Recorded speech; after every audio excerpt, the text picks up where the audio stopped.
सरकारी अधिकारी तसेच कर्मचारी लाच घेत असल्याचे समोर दिवसेंदिवस येत आहे। अशाच लाचखोरांविरोधात लाचलुचपत प्रतिबंध विभागाने धडक कारवाई सुरू केली आहे। रायगड जिल्ह्यातील पेण न्यायालयात कोणत्याही प्रकारचा युक्तिवाद करू नये यासाठी विशेष सहाय्यक अभियोक्ता ॲडव्होकेट दिनेश जनार्दन पाटील यास 10,000 रुपयाची लाच घेताना नवी मुंबई येथील लाचलुचपत प्रतिबंधक विभागाच्या पथकाने कारवाई करीत ताब्यात घेतले। याबाबत सविस्तर वृत्त असे की यामधील तक्रारदार व त्यांचा मित्र यांच्या विरोधात पेण पोलीस ठाणे रायगड येथे गुन्हा दाखल आहे। या गुन्ह्यातील गुन्ह्याचे दोषारोप पत्र सदर न्यायालयात दाखल असून सदर गुन्ह्याच्या अनुषंगाने तक्रारदार आणि त्यांचा मित्र यांनी संबंधित न्यायालयात डिस्चार्ज अर्ज दाखल केलाय। त्या अर्जावरील सरकारी अभियोक्ता यांचे म्हणणे सादर केल्याबाबत व त्याकरिता मदत करण्याकरिता तसेच तक्रारदार यांनी सीडीआर, एसडीआर व टॉवर लोकेशनचा अहवाल मिळवण्यासाठी केलेल्या अर्जात मदत देण्याकरिता तसेच आरोपी विरोधात ठोस युक्तिवाद न करण्याकरिता प्रत्येकी रुपये 5,000 अशा प्रकारे एकूण 10,000ची मागणी केली असल्याची तक्रार करण्यात आली होती। सदर तक्रारीच्या अनुषंगाने 3 डिसेंबर रोजी शासकीय पंचासमक्ष केलेल्या लाचेच्या सत्यता पडताळणी दरम्यान यातील लोकसेवक दिनेश पाटील विशेष सरकारी अभियोक्ता यांनी तक्रारदार यांच्याकडे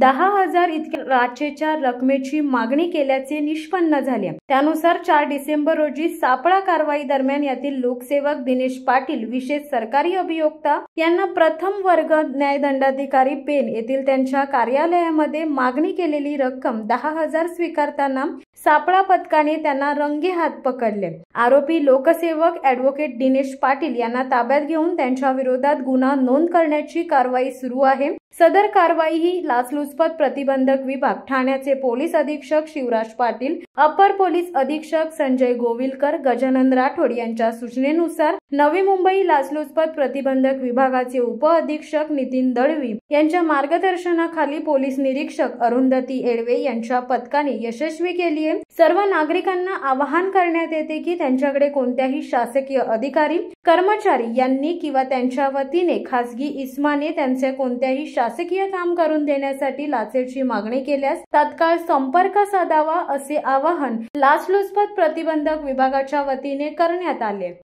शिवसत्ता टाइम्स साठी अमोल कुमार जैन, अलिबाग। दे धडक बेधडक वृत्त देणाऱ्या आपल्या शिवसत्ता टाइम्स न्यूज चॅनलला लाल बटन दाबून सबस्क्राईब करा आणि बेल आयकॉनला क्लिक करायला विसरू नका।